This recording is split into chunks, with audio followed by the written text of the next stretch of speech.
다시 찾으시고 도로 부르시는 하나님. 예, 전도서 말씀을 우리가 함께 묵상하고 있는데 이 전도서가 어떤 책인가를 한번 생각해 보겠습니다. 전도서는 물론 구약 성경 가운데 시가서라고 하는 욥기, 시편, 잠언, 전도, 아가 이 5권 가운데 있습니다. 어렸을 때 처음에 이제 성경을 보면서 이 전도서라는 이름이 이것은 전도할 때 다른 사람에게 전도할 때 쓰는 책인가 보다 이렇게 막연하게 생각했는데 읽어보니까 사뭇 이 책은 굉장히 평상시 우리 교회에서 설교 듣던 말씀과 좀 다른 그런 내용들이 많이 있어서 깜짝 놀랐던 적이 있습니다. 이 전도서는 지혜문학, 지혜서로 이렇게 우리가 여겨지고 있습니다.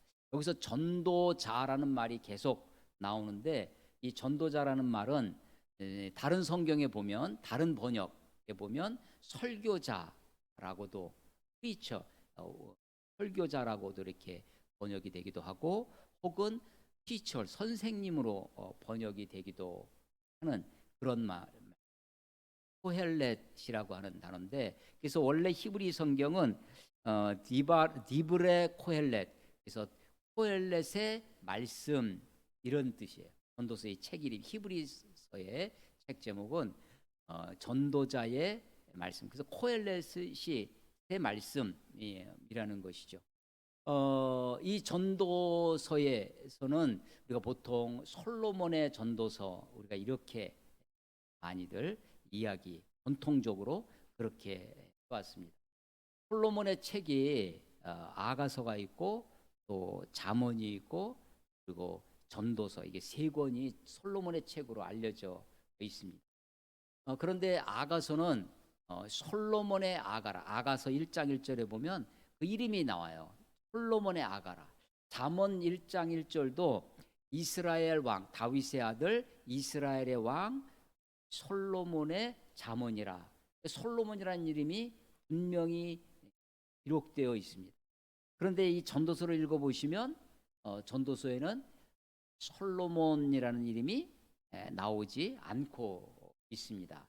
물론 1장 1절에 보면 다윗의 아들 예루살렘 왕 전도자의 말씀이라. 그래서 우리가 이 솔로몬이 다윗의 아들 하면 우리가 솔로몬이 생각나니까 솔로몬이 쓴 것 같은 그런 느낌을 많이 받고 어쩌면 이 전도서를 기록한 사람의 의도가 솔로몬이 쓴 것으로 이해되게끔 한 것이 아닐까라고 생각이 되어집니다.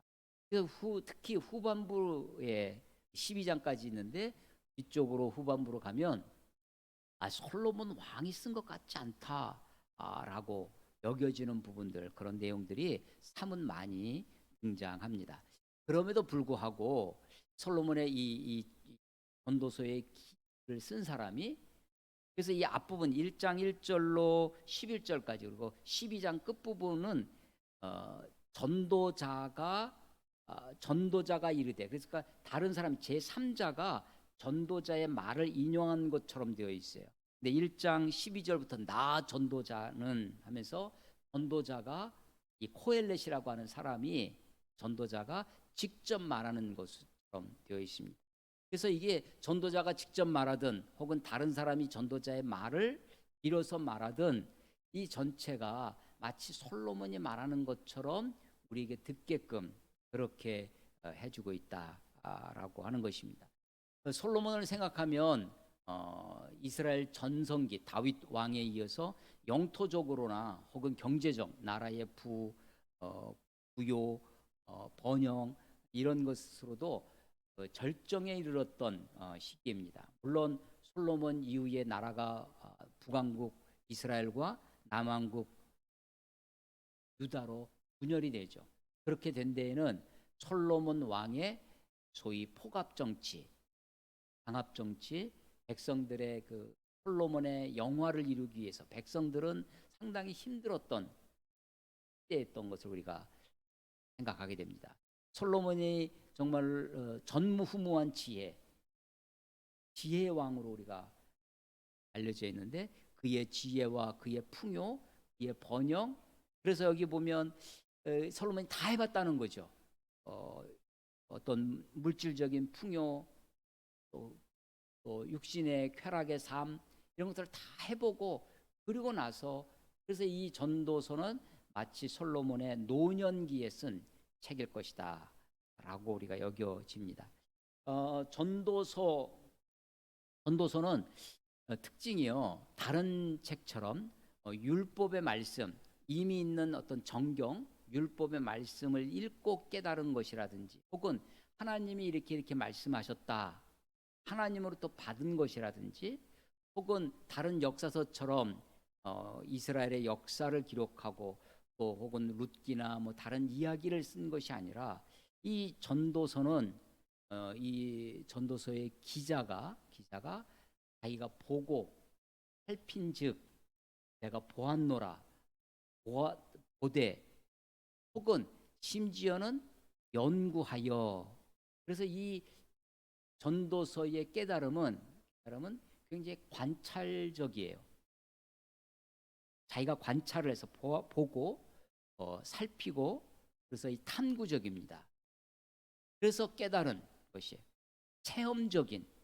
체험적이고 탐구한. 그래서 선지자가 하나님의 말씀을 받았다든지, 그래서 받아서 기록한 것이 아니라 자기가 보고 관찰하고 깨달아서 그렇게 해서 기록한 책이 전도서다라고 하는 것입니다.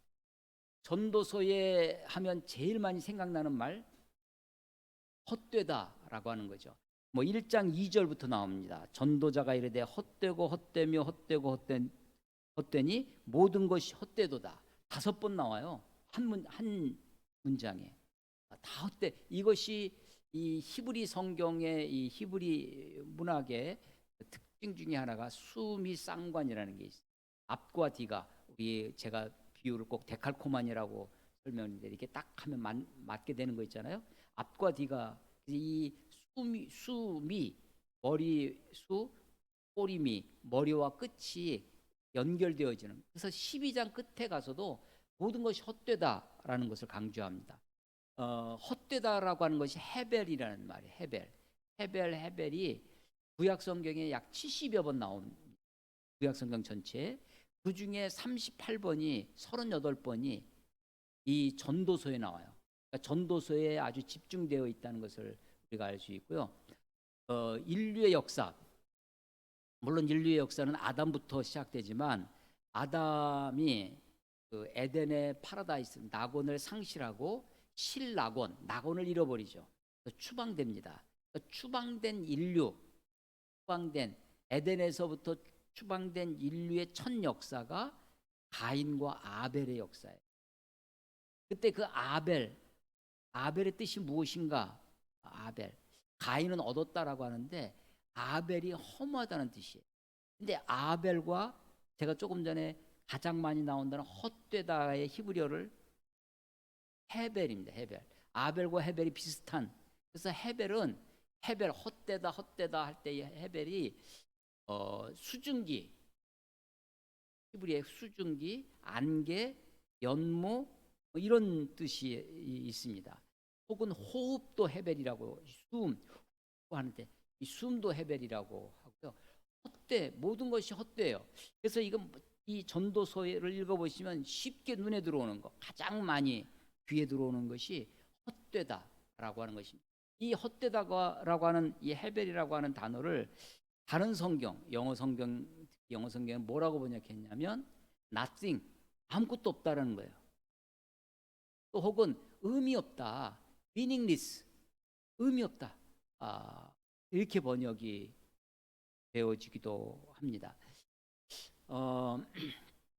모든 것이 헛되고, 그래서 바람을 잡으려는 것 같다라는 말씀도 계속 반복돼요. 헛되니까 nothing, 아무것도 없고 의미가 없는데, 우리가 삶을 추구하면서 하는 모든 일들, 사람이 수고하는 모든 일들이 헛되고 의미 없고 바람을 잡으려는 것 같고, 그래서 무엇이 유익하랴라는 질문들을 계속 던지고 있는 것입니다.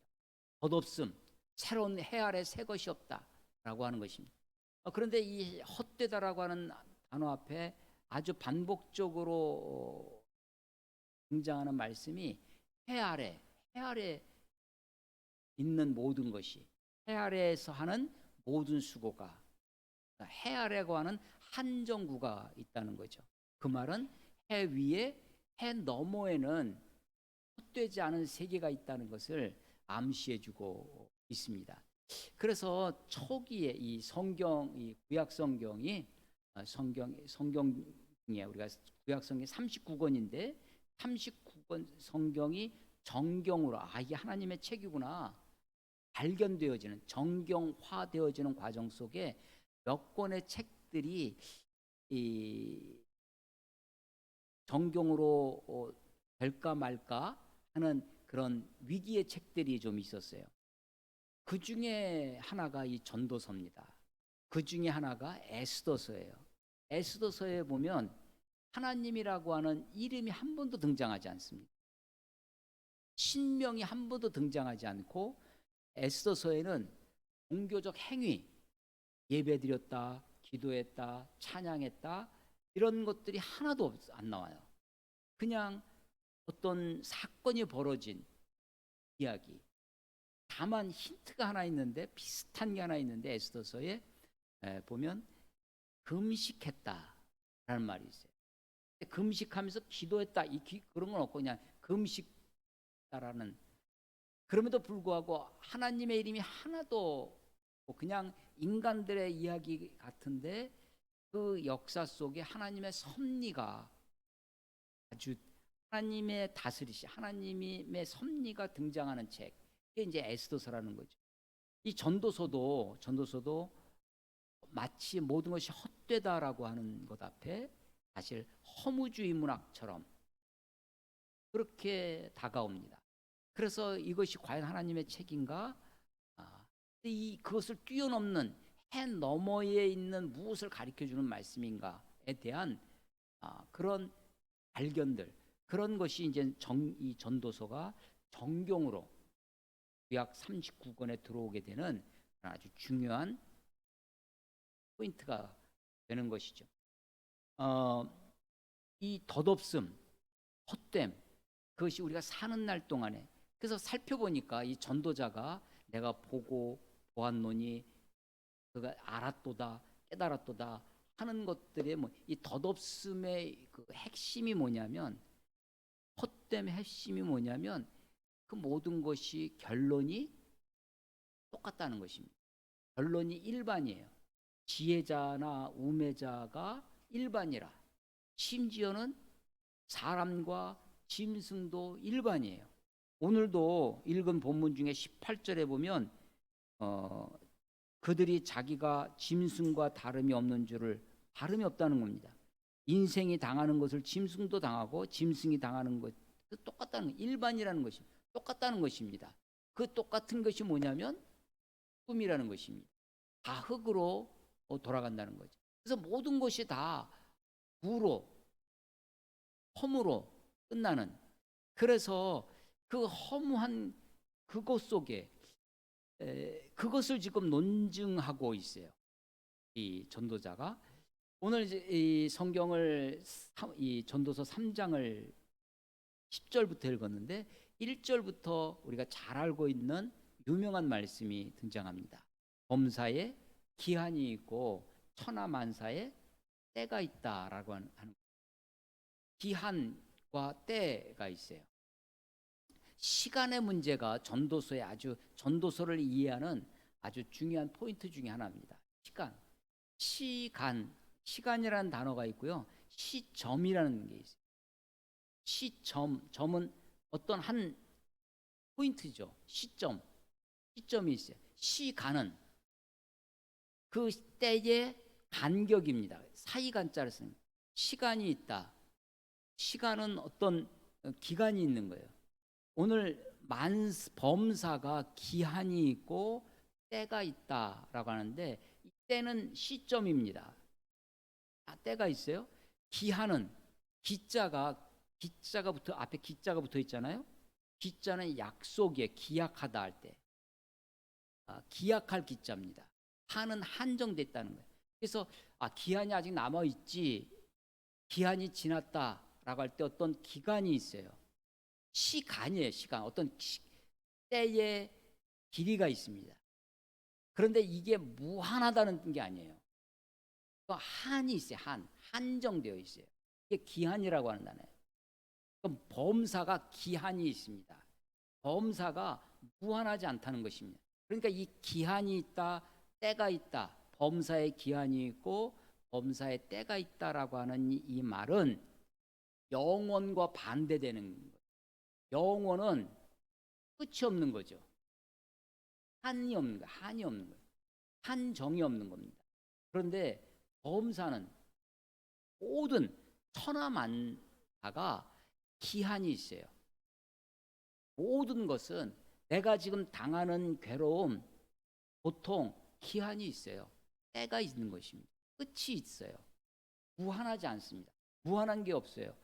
다 한정이 있어요. 한정이 있어요. 내가 지금 누리고 있는 건강, 내가 누리고 있는 즐거움, 내가 누리고 있는 풍요, 그것도 때가 있어요. 한정이 있어요. 그러니까 범사에 다 기한이 있습니다. 때가 있어요. 그래서 그것을 범사에 기한이 있고 때가 있다고 하는 것을 14쌍으로 이야기를 잊을 수 없습니다.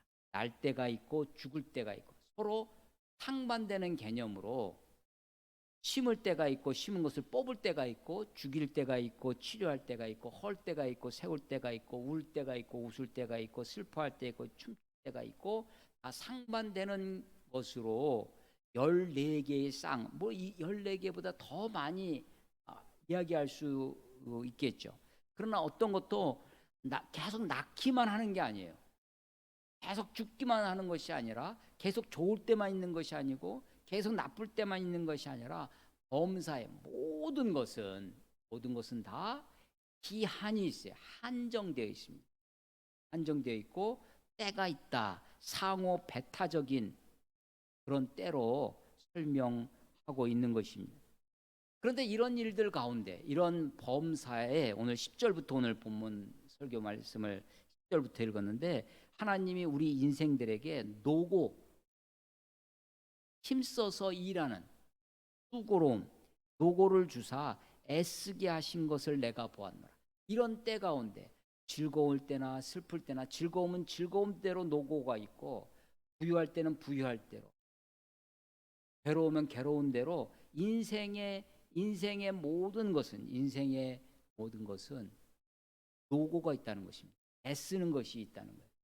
그래서 이제 불교는 인생을 다 고로, 괴로움, 고통, 그래서 그 고통에서 벗어나려고 하는 것 얘기하는데 그런 면에서 모든 종교의 어떤 출발점이라고 할 수 있는 것, 일반적인 종교의 출발점이 인생의 고통의 문제를 다루고 있는.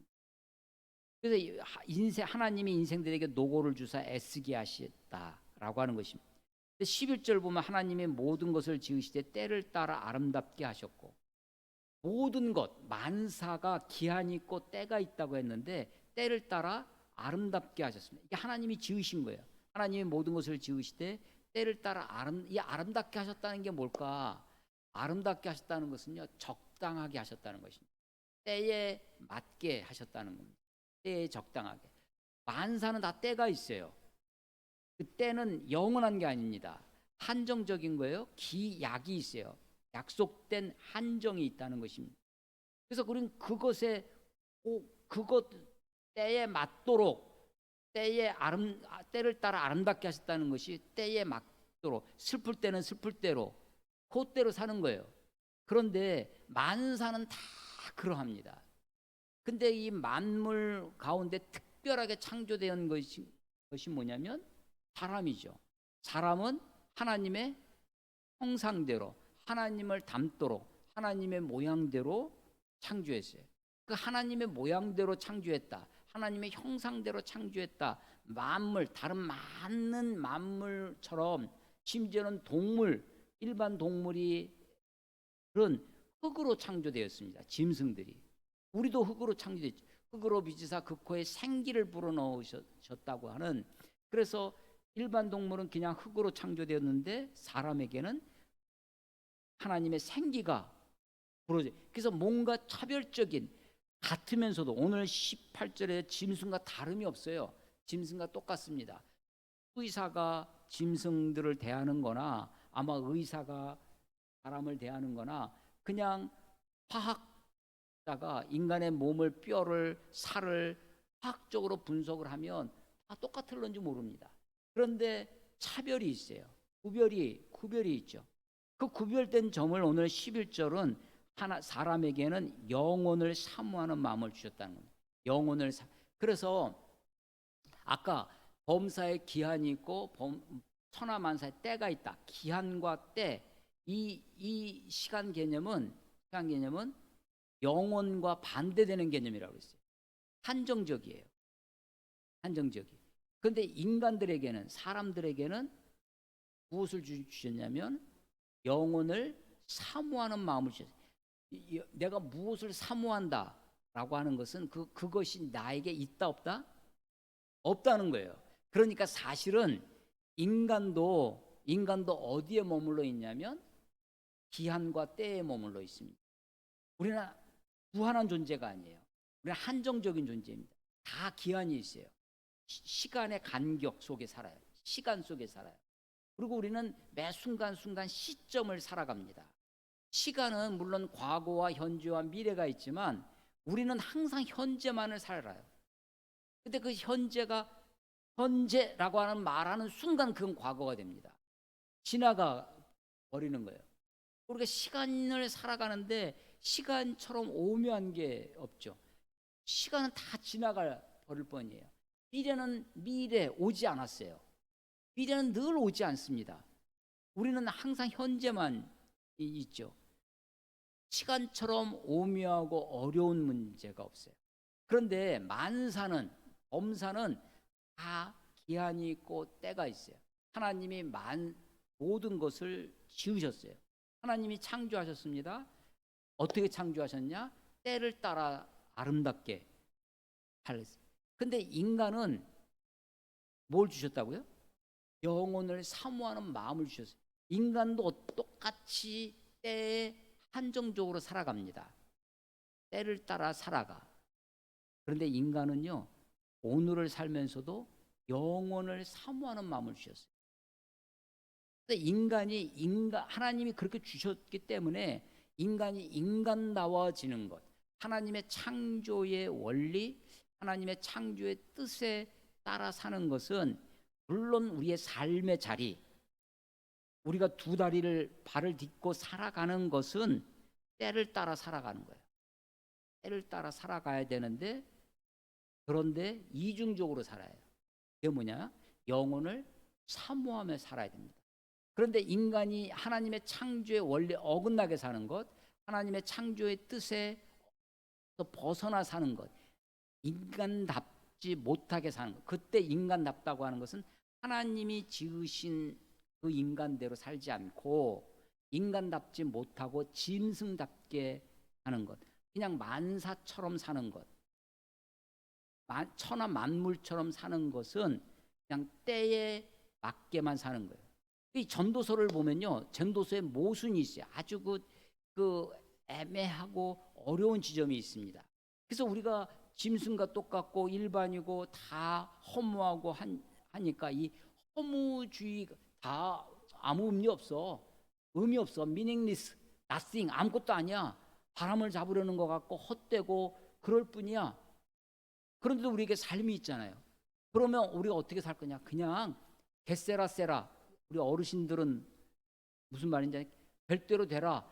이 허무주의적 체념이 있습니다. 허무주의적인 쾌락이 있어요.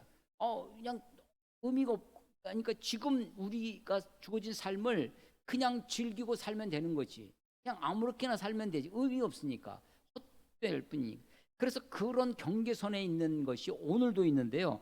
오늘 12절에 보면 사람이 사는 동안에 기뻐하며 선을 행하는 것보다 더 나은 것이 없는 줄. 더 나은 것이 뭐뭐보다 더 나은 것이 없다. Nothing better. 우리 유명한 Nothing better 그 가요도 있잖아요. 이 이 몸한 것이 더 나은 것이 없다라는 것은 그게 최고라는 거예요.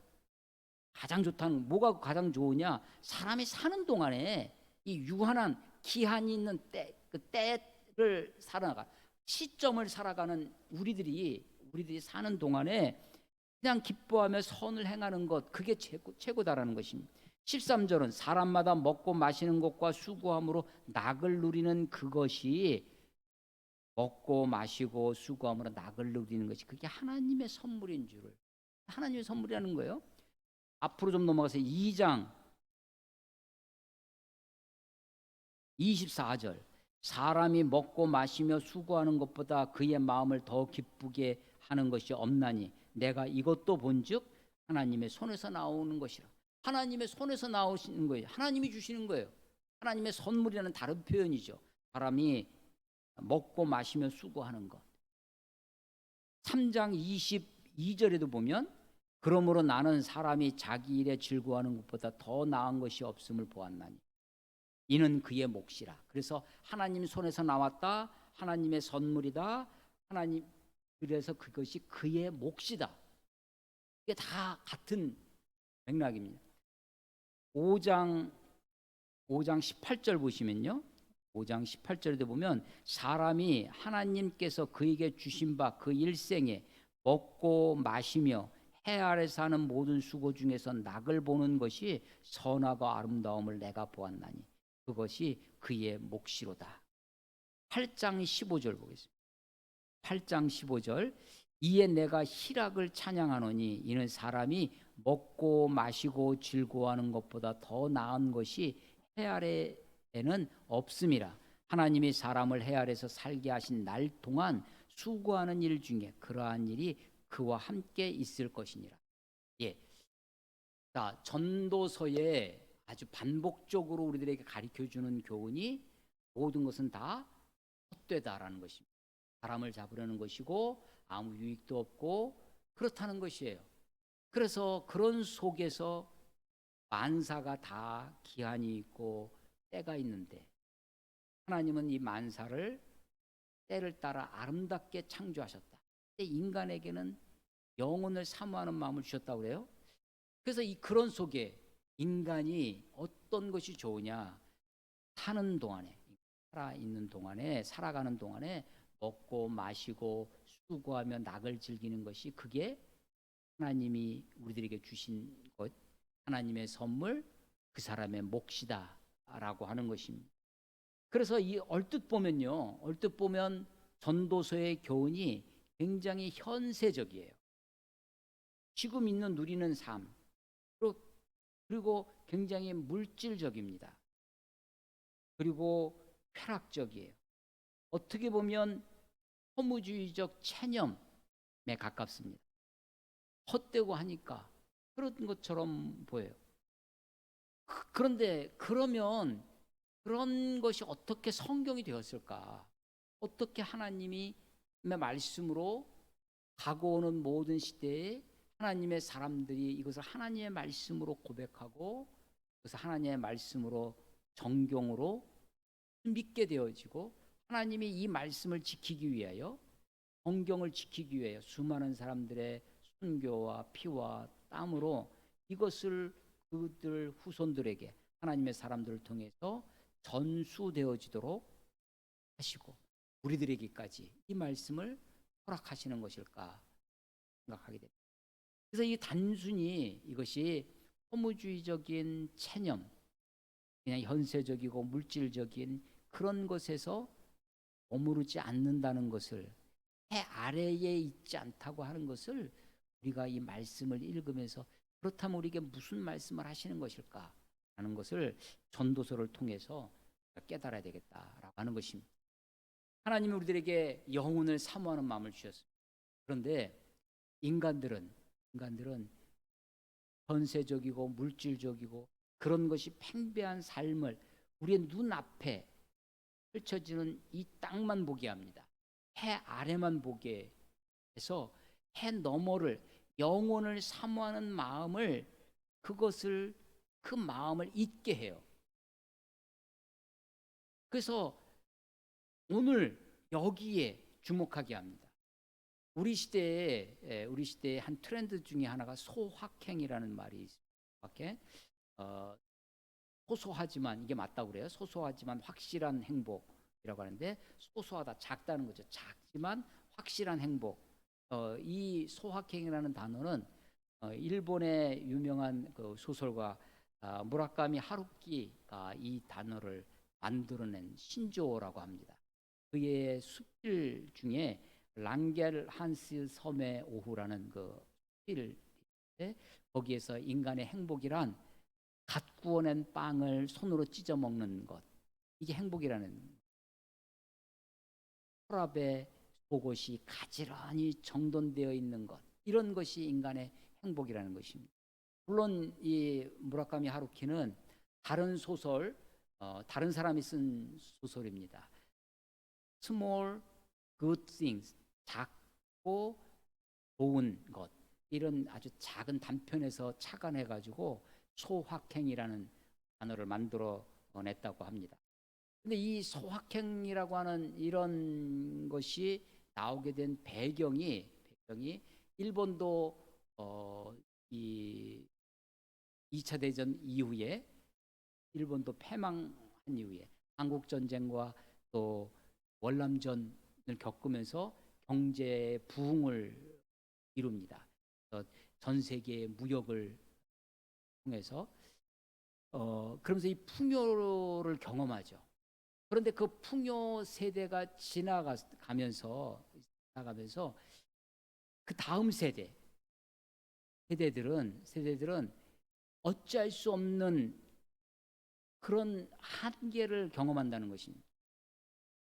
우리도 비슷한데, 우리 시대도 우리 청년들이 집을 장만하기를 그냥 월급 받아서 10년, 20년, 30년을 많이 모아도 집 한 채 장만하기가 어렵습니다. 그러니까 그것을 꿈을 갖지 않는 거예요. 그리고 지금 있는 것을 그냥 즐기게 되어집니다. 결혼이라고 하는 것도 엄청난 허들이 생겼어요. 결혼하려면. 그러니까 결혼을 포기합니다. 아이를 낳아서 기르는 육아도 굉장히 큰 문제예요. 그러니까 그것을 포기합니다. 그러면서 내게 지금 있는 주어진 그것을 누리고 즐기며 작은 행복을 맛보는 트렌드로 변해가서 그것이 이제 소확행이 나오게 된 배경이라는 것이죠. 그래서 소확행을 하는 사람들 이렇게 보면 그것이 어떻게 흐르냐면 소비로, 내게 있는 것을 가지고 작은 소비, 그것이 이제 조금 여유가 생기면 때가 되면 1년에 한 번은 비행기 음식을 먹어야 돼서 해외에 나가서 여행을 하고 온다든지 이런 것으로. 그래서 소확행이 처음에는 작지만 소소하지만 확실한 행복이라는 데서부터 시작을 해서 소자가 소비할 소자로 바뀝니다. 소비하면서 내가 확실하게, 소비가 확실한 행복을 가져다 준다. 소비를 통한 확실한 행복으로 바뀌어 가게 되는 거죠. 이것이 우리 시대의 흐름이 됩니다. 그래서 이 전도서를 읽으면서 소위 우리 시대의 이 소확행 혹은 까르페디엠이라는 말도 있는데, 까르페디엠은 오늘을 붙잡아라, 나를 붙잡아라 라고 하는 건데, 과거에 연연하지 말고, 지나간 과거에 연연하지 말고, 이 다가올 미래에 염려하지 말고 오늘에 최선을 다하고 오늘을 즐기고 누리고, 소확행과 이라고 하는 그런 것과 일맥상통할 수 있는, 그러면서 소위 워라벨이라는 것과 즐기고 쉬는 것에 대한 밸런스를, 균형을 맞추는 삶, 이런 것들이 우리 시대의 가치로 등장하게 되는 거죠. 그런데 이런 것들의 다 공통점이 뭐냐? 전세적입니다. 그리고 물질적이고 자기 중심적이에요. 다 어디에 머무르는 거냐면 해 아래에 머무르는 것입니다. 그런데 하나님은 우리들을 어떻게 지으셨냐면, 만사는, 모든 것은 다 때를 따라 살게끔, 때에 모든 짐승, 사물, 창조된 모든 것은 때를 따라 아름답게 적당하게 되어 있어요. 근데 인간만이 적당하지가 않습니다. 인간은 늘 부족함이 있어요. 뭐 때문에 그러냐면 영혼을 사모하는 마음 때문에. 그런데 물질적 풍요가 혹은 우리의 삶의 고통이 영혼을 잊어버리고 살게 합니다. 그런데 사탄이 인류의 역사가 고통을 받으면 받을수록 내세를 꿈꾸고 살게 돼요. 그런데 풍요가 오히려 인간의 마음을 마비시킵니다. 인간의 마음을 현세에 머무르게 여기가 좋사오니 하고 살게 돼요. 그래서 이 전도서의 말씀 중에, 전도서의 메시지 중에 앞부분 8장까지 읽었어요. 8장 15절까지 등장하는 사람이 먹고 마시고 누리며 수고하며 낙을 누리는 것이 그게 어떤 것보다 제일 좋다. 하나님이 우리들에게 주신 거고 하나님의 선물이고 너의 몫이다. 그래 몫이라는 거예요. 거기에만 그 메시지만 들으면 워라벨 혹은 소확해, 카르페디엠 이런 현대의 문화와 아주 상통하게 됩니다. 그런데 실은 전도서의 메시지는 거기에 머무르 있습니다. 오늘 설교 제목이 다시 찾으신다.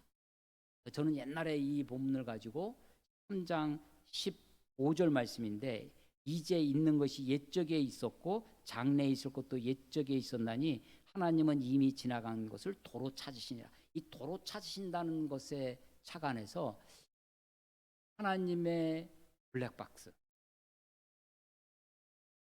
비행기가 추락하잖아요.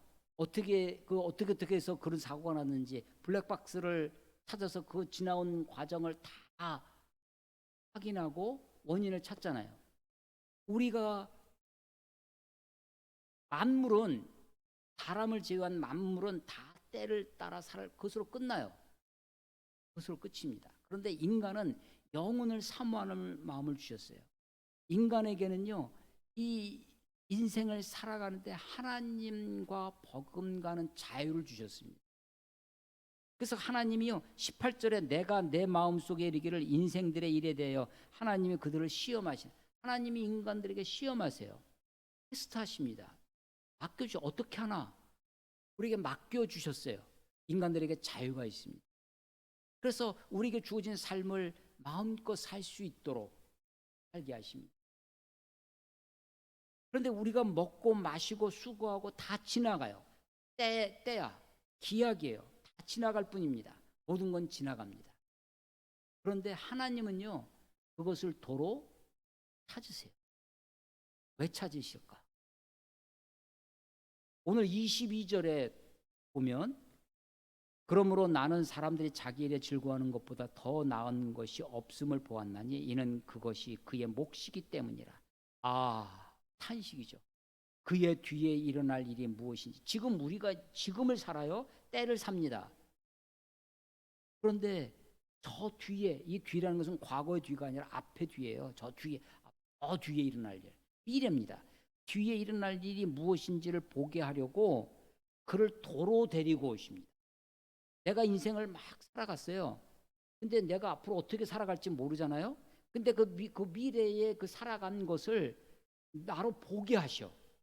과거에 지나간 것을 도로 찾으셔. 하나님이 도로 데리고 오셔요. 하나님이 도로 찾으시는 이유가 어디에 있을까?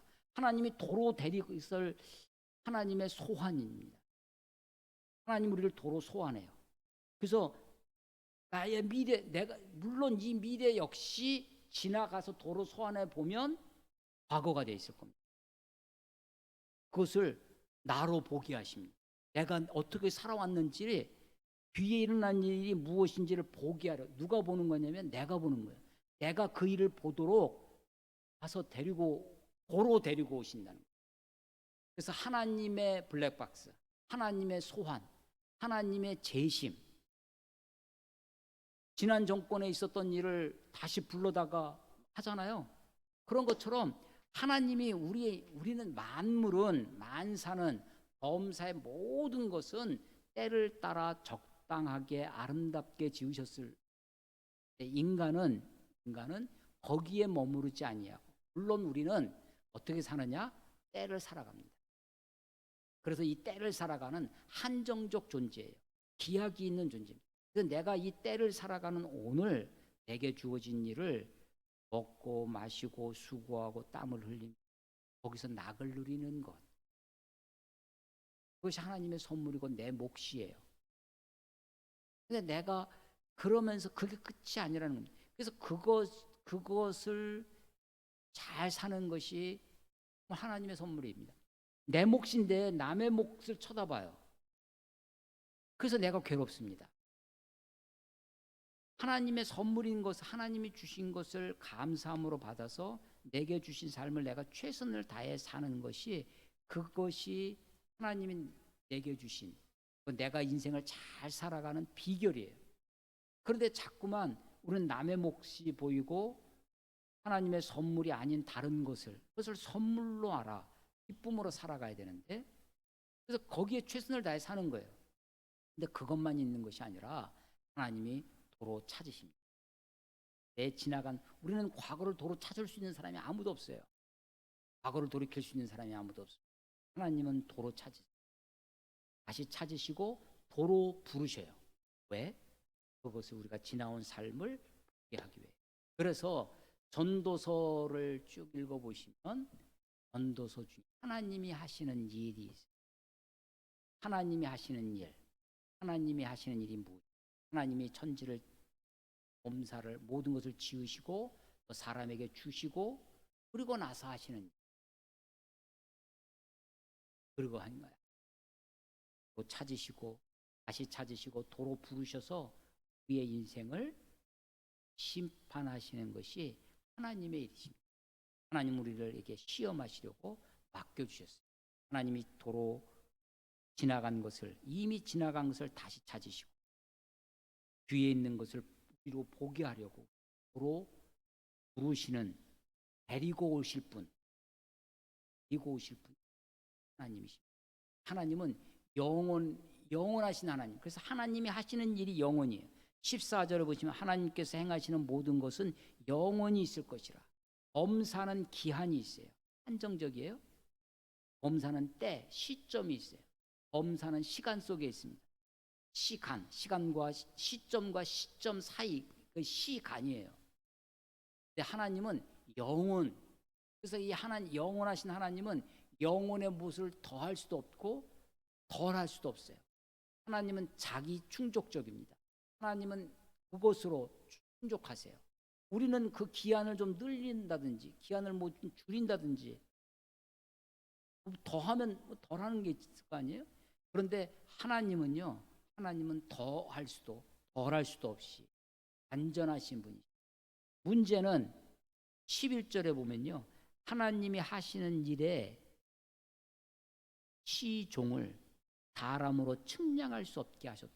사람이 측량할 수 없어요. 사람이 알 수가 없어요. 뭘 알 수가 없어요? 시종이라는 게 뭐냐면 시작과 끝이죠.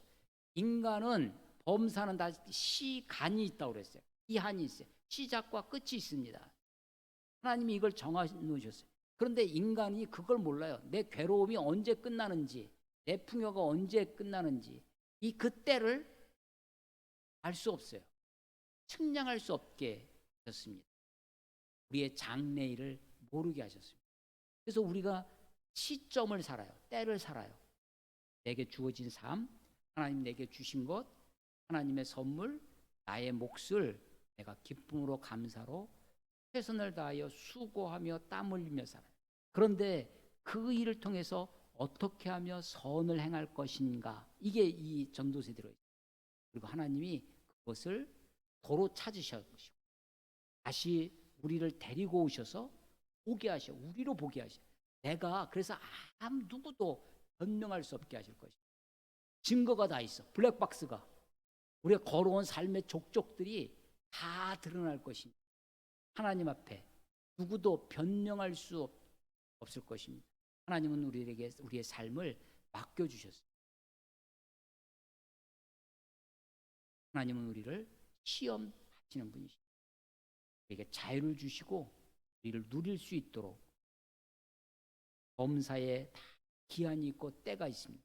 때를 따라 아름답게 적당하게 하실 거예요. 나는 다 이해할 수 없지만 하나님이 내게 주시는 것이 그게 최선인 것을 믿고 감사함으로 받는 것입니다. 디모데전서 6장 6절에 보면 자족하는 마음이 있으면 경건은 큰 이익이라고 하십니다. 디모데전서 6장 8절에도 우리가 먹는 것과 입는 것에 족한 줄 알면 있은즉 족한 줄 알지니라 라고 하고요. 히브리서 13장 5절에 돈을 사랑하지 말고 있는 바를 족한 줄로 알지니라. 어쩌면 기독교의 성경의 가르침 중에 하나가 자족입니다. 지족, 족함을 아는 것. 그걸 다른 말로 하면 범사에 감사하는 삶입니다. 하나님이 역사의 주인인 것을 믿고 고백하며 내게 주어진 삶을 하나님의 선물, 내 생애는 이 시간은요 하나님의 선물이다. 하나님의 선물인 줄 내 몫으로 알고 내게 주어지는 삶을 최선을 다하여 아름답게 살아가는 것입니다. 때에 맞도록 적당하게 선을 무엇이 선인지를 구하며 사는 것입니다.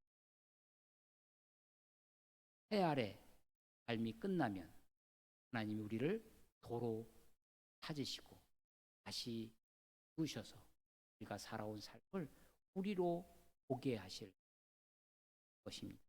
전도서 기자가 단지 현세적이고 물질적인 삶의 쾌락과 삶의 체념을 우리에게 가르쳐 주기 위하여 성경을 쓰신 것이 아니라 해 너머에 우리의 삶을 보시고 다시 부르실 하나님 앞에 우리가 오늘의 삶을 아름답게 살기를 원하시는 하나님의 뜻을 우리들에게 가르쳐 주고 있다는 사실을 전도서를 읽으면서 함께 깨닫고 이 말씀을 붙들고 살아가는 저와 여러분이 되시기를 주의 이름으로 축원합니다. 기도하겠습니다. 하나님 아버지 은혜를 감사합니다. 해 아래의 삶만 바라다 보면 헛되고 바람을 잡으려는 것 같고 아무 유익이 없고 죽으면 모든 것이 끝날 것 같지만 하나님 우리의 삶이 영원에 잇대어 사는 삶이 되게 하시고 우리의 마음이 영혼을 사모하는 마음을 인 것을 알게 하셔서 우리가 현실을 살아가고 오늘을 살아가지만 영원하신 우리 하나님을 바라다보며 그 영혼을 꿈꾸며 살아갈 수 있도록 하나님 인도해 주시옵소서. 영혼을 사모하며 살지만 오늘을 최선을 다해 살아갈 수 있는 삶의 지혜가 우리에게 있게 하여 주시옵소서. 주님을 의지합니다. 주님을 찬양합니다. 예수님의 이름으로 감사하며 기도드렸사옵나이다.